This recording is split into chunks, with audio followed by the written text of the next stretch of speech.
In this video, I'll be showing you how to use this app called Clipboard Remote. You can use it to transfer files, text between your devices. For this video, I'll be showing you how to do it between Android devices. So what you want to do is to head over to the Play Store and search for Clipboard Remote and then install the app. You need to install it on both of your Android devices. And for this to work, you also need to be on the same Wi-Fi connection. After installing it, open it. And the next thing you want to do is to enter the text you want to transfer between the Android devices. You can also transfer pictures. If you tap add, you see all the options you have. So for this video, I'll be using text. Or for now, let's try with text.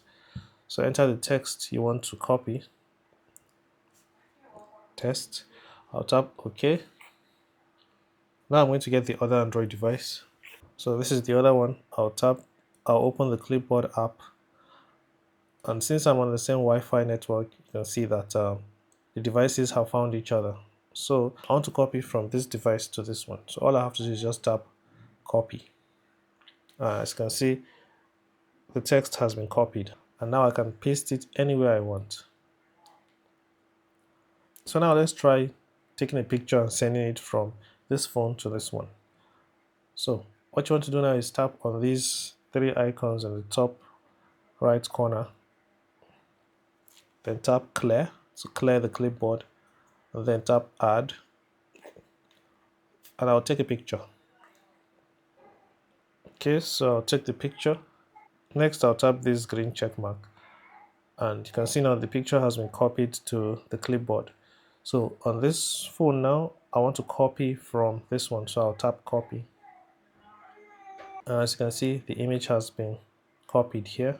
And if I tap history, you can see a history of all the things that have been copied.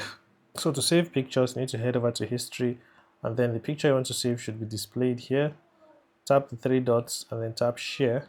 And then choose how you want to save it. So I'll recommend you tap more. Choose a file manager. For me, I use CX File Explorer. I'll tap it. And then I'll choose where I want to save it. So I'll save it here.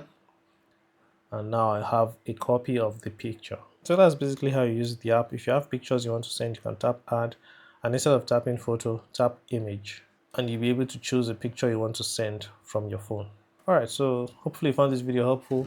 In the next one, I'll be showing you how to use it between your Android phone and your PC.